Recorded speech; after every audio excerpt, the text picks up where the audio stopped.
10,3 millions de touristes ont foulé le sol marocain en 2016, soit une petite hausse de 1,5% par rapport à l'année précédente. L'Office du tourisme marocain, lui, se félicite de ce résultat et parle d'un record. Car il faut le dire, le Maroc est le pays du Maghreb qui tire son épingle du jeu et continue d'attirer les voyageurs, alors que la Tunisie, par exemple, peine à se défaire de la réputation qu'elle s'est faite au lendemain d'attaques terroristes survenues sur son territoire en 2015. Pour mieux comprendre cette combativité du Maroc en termes de tourisme, nous parlons ce matin avec Tariq Echarkaoui, business developer chez TaylorMade Events and Tourism. Bonjour Tariq, d'après l'Observatoire du tourisme, je le disais, les deux pôles touristiques Marrakech et Agadir ont généré à eux seuls 60% des nuitées totales durant l'année 2016. Elles ont enregistré des hausses de 6% et 4% respectivement. Comment expliquer la popularité de Marrakech en particulier, qui reste la destination privilégiée finalement des touristes? Marrakech, en 98, il y avait une émission qui est passée, pour ne pas dire la chaîne ou le nom d'émission, elle est passée en 98 sur l'échelle mondiale, donc présentant Marrakech comme un Eldorado pour les investisseurs en termes d'immobilier.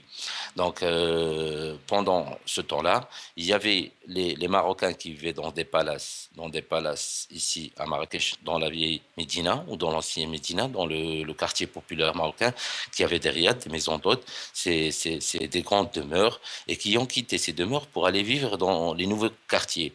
Et là, vu le coût du mètre carré ici à Marrakech, donc il y avait les Français qui venaient ici et qui achetaient ces riads et les transformaient en maisons d'hôtes ou en restaurant. Et c'est de là que c'est parti, ce bug, vers Marrakech. Et c'est là, c'est ces Français donc, et qui ont donné cet élan ou cette image au Maroc, à Marrakech, surtout à l'international. Ce qui s'est passé, c'est que les gens de Marrakech et le gouvernement et Sa Majesté, ils ont compris ça et ils ont essayé de suivre cet élan tout en faisant des infrastructures qui vont avec ces touristes que Marrakech hospitalisait. Donc donc il y avait l'aéroport, les hôtels qui ont commencé à investir, les hôtels qui ont commencé à investir tout ce qui va avec. Bien, Marrakech est à la fois une ville représentative du Maroc pittoresque, un hub moderne accueillant de nombreuses conférences et un site d'événements culturels et jeunes. Peut-on dire aujourd'hui que le profil de touristes allant à Marrakech a changé?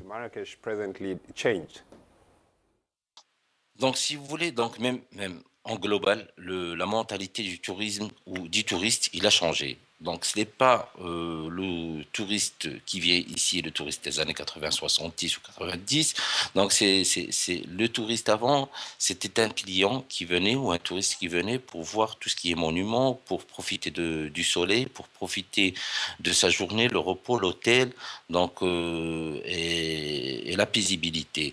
Donc maintenant, même la mentalité du touriste, elle a changé. Maintenant, le touriste, si on peut faire la différence, avant le touriste, c'était qui venait à Marrakech ou au Maroc, c'était quelqu'un qui dépassait les 50 ans. Donc, soit les retraités, soit les gens qui ont 50 ans et plus.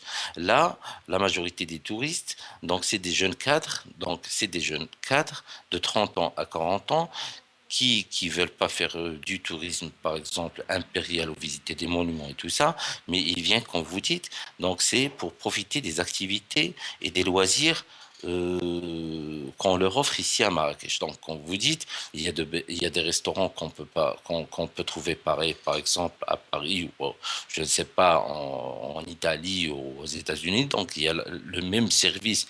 Et parfois, le cadre, il est meilleur parce qu'ici, on en profite. Il y a toute une culture qui va avec. Donc, tout un échange, c'est exotique. Donc, on a ici, on vient, on trouve le soleil, on trouve les activités. Donc, on trouve et en plus, tout ça avec des prix qui sont abordables. Donc, et un service, comme vous dites, un service meilleur. Donc, moi, je crois que pour notre métier, nous, Marrakech nous offre, donc, si vous voulez, des infrastructures et une base donc, de travail avec laquelle on peut vendre notre produit assez facilement à l'étranger. Tariq, l'Observatoire du tourisme a également noté dans son rapport que la moitié des touristes qui ont foulé le sol marocain en 2016 sont des Marocains résidant à l'étranger. Ce phénomène est plutôt récent, n'est-ce pas? Oui, oui, effectivement, vous avez raison sur ce point parce que avant, quand on était petit, on voyait des résidents marocains à l'étranger. Ils venaient que l'été et c'était les parents qui venaient. Et ils venaient parce qu'ils achetaient ici des maisons secondaires où ils venaient passer par exemple leurs vacances d'été avec leurs enfants pour leur faire découvrir le pays. Maintenant, c'est un autre style de voyage chez cette génération des RME. Et ils viennent sur toute l'année. Donc, c'est pas pendant les vacances d'été. Ils viennent sur toute l'année et ils ont un budget de dépenses plus important que leurs parents. Parce que leurs parents, avant, si vous voulez, ils venaient pour économiser, pour mettre de l'argent à côté ici au Maroc. Là, cette génération-là, ils viennent soit pour investir. Il y en a qui prennent des restaurants ici, qui investissent dans des restaurants ou des maisons d'hôtes ou des petits projets, mais certains qui viennent juste pour le tourisme avec des clics, qui ramènent leurs copains et viennent ici pour passer 3 jours ou 4 jours ou 5 jours. Mais ce qui est intéressant, c'est que le montant de leurs dépenses ici, par exemple, on peut dire ce qu'ils dépensent dans une semaine, c'est ce que dépensaient par exemple leurs parents dans 2 mois ou beaucoup plus. Donc c'est très intéressant et c'est très intéressant cette cible-là qu'on la rende fidèle ici, qu'elles viennent au lieu de dépenser leur argent à l'extérieur, qu'ils viennent ici à Marrakech ou au Maroc pour la dépenser.